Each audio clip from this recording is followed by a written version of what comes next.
James Cameron's Avatar series has always been more than just a cinematic franchise. It has been an evolving vision, a living experiment in merging technology, art, and storytelling into one continuous journey.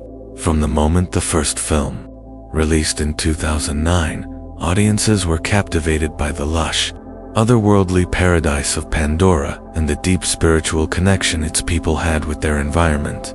The original Avatar was more than a movie. It was a phenomenon, a cultural event that changed the way blockbusters were imagined. The groundbreaking use of 3D, motion capture, and photorealistic CGI didn't just impress audiences, it redefined the cinematic landscape. But beyond the technological marvels, what stayed with people was the story of Jake Sully, a broken Marine who found new life, love, and purpose by leaving behind the cold steel of human colonization and embracing the living, breathing essence of Pandora. The first film ended on a high note of triumph, but it was never a complete ending. It was the beginning of a saga. When Cameron returned more than a decade later with Avatar, The Way of Water, skeptics wondered if the magic could possibly return. To many, it seemed impossible that audiences would still care about Pandora after 13 years. And yet, when the sequel premiered in 2022, it proved that the Avatar franchise had something deeper than nostalgia or spectacle. It delivered an emotional continuation, expanding Pandora's ecosystem by plunging audiences into its vast oceans, introducing the Metkayina clan, and broadening the Sully family's story. What began as Jake's personal journey in the first film became a generational epic in the second. The themes of family, legacy, and sacrifice were brought to the forefront, grounding the spectacle in something universally relatable. Now comes Avatar, Fire, and Ash, and with it, the realization that Cameron's vision is not simply about new environments or bigger battles. It is about escalation, not just of action, but of stakes, emotions, and consequences.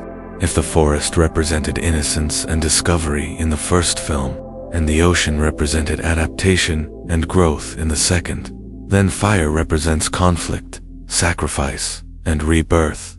The volcanic landscapes in Fire and Ash are not merely another biome to showcase visual effects. They serve as a narrative metaphor for destruction and renewal. Just as ash is what remains when something is consumed, the characters in this film are forced to reckon with what remains when their peace, their families, and their very world are tested by relentless conflict.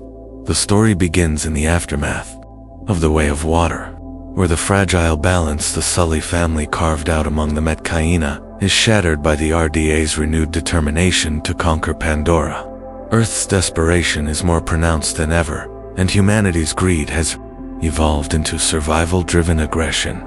This time, they target Pandora's volcanic regions for their geothermal power and rare resources, escalating the conflict into a war that cannot be avoided. Jake Sully, no longer the outsider, but now a hardened leader, finds himself weighed down by impossible choices. Neytiri, fierce as ever, struggles with the dual role of mother and warrior, torn between protecting her children and protecting her people. The children, once background figures in the narrative, now move to the forefront. Loak, whose recklessness often frustrated his father in The Way of Water, begins to emerge as a figure of leadership in his own right. His journey is not smooth. It is marked by failures, insecurities, and the burden of living in his brother Neytiri's shadow. But it is precisely this imperfection that makes his arc so compelling. Kiri, the mysterious daughter of Grace Augustine, continues to be the saga's spiritual heart. Her connection to Awa grows deeper, bordering on divine, and her visions suggest a destiny tied directly to the survival of Pandora itself. She embodies the series' most mystical questions. Is she a child of science, or of something greater? Took, though still young, provides an emotional anchor, a reminder of innocence and the stakes of what is being fought for. The absence of Neytiri lingers throughout, shaping the family's decisions, reminding them of what they have lost and fueling their determination not to lose more. One of the most striking new elements introduced in Fire and Ash is the Ash People, a Na'vi clan that thrives in the volcanic regions. Unlike the peaceful Metkayina, the Ash People have grown resilient and harsh, their skin marked with ember-like patterns, and their culture forged in fire. Their way of life is both fascinating and intimidating, as their rituals and worldview differ sharply from the clan's audiences have seen before. To them, fire is not merely dangerous, it is sacred, a force of both destruction and rebirth. Their weapons, crafted from obsidian and volcanic stone, and their rituals, filled with ash-marked ceremonies, reflect a people who have learned to survive in the harshest of Pandora's environments. Yet they are wary of outsiders, and their initial mistrust of Jake and Neytiri introduces another cultural clash that deepens the narrative. The Na'vi are not a monolithic people, and the Ash People serve as a reminder that even within harmony, there are differences, tensions, and perspectives that must be navigated.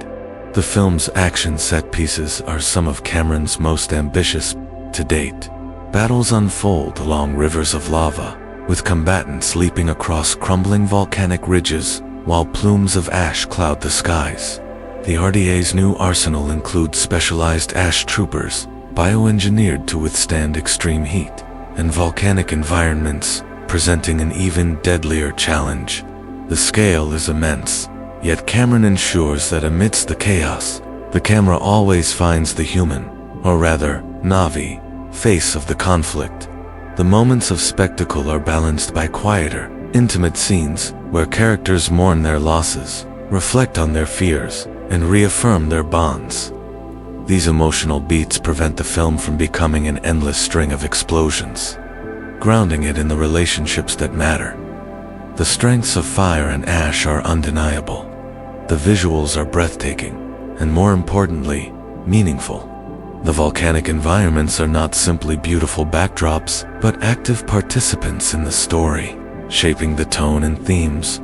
The emotional depth is richer than ever, with the Sully family serving as a powerful metaphor for resilience, unity, and sacrifice.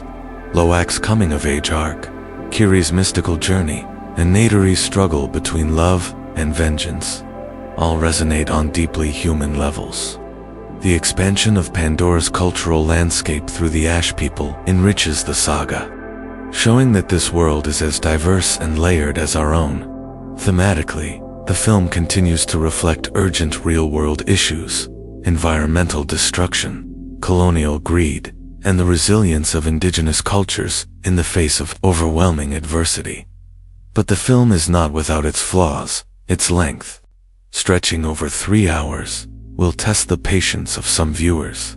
There are moments where subplots meander, and certain story beats feel predictable, especially for seasoned audiences who can see the sacrifices coming long before they happen.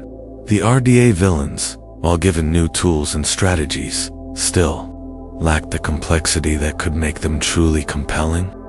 Their desperation to save a dying Earth is explained, but their portrayal often reduces them to archetypes of corporate greed and military aggression. In addition, Cameron's love for visual splendor sometimes risks overwhelming the narrative, with sequences that dazzle but momentarily stall the forward momentum of the story. Yet, even with these imperfections, Fire and Ash succeeds in the ways that matter most. It is a film that leaves an imprint, not just visually, but emotionally. It continues the story in a way that feels necessary, not optional, raising the stakes and ensuring that the journey of the Sully family remains at the heart of the saga. It challenges its characters with impossible choices, forcing them and the audience to grapple with the cost of survival. It enriches the world of Pandora, proving that there are still new wonders to discover, new cultures to understand, and new conflicts to explore.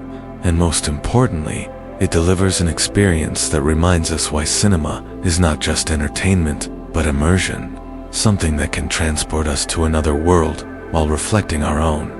Ultimately, Avatar, Fire and Ash is not just another sequel. It is a pivotal chapter in a generational epic. It is darker, more urgent, and more tragic than what came before, but it is also filled with hope.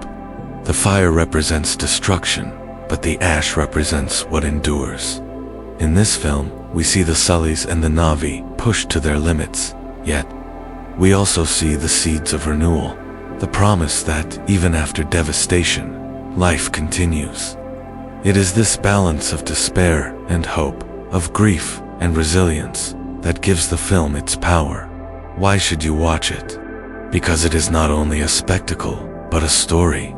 It is not only about visual immersion, but about emotional investment. It is about family, love, and sacrifice, told on a scale that few filmmakers would dare attempt. To watch Fire and Ashes 2, be reminded of the transformative potential of cinema, the way it can make us feel, think, and dream beyond our own world.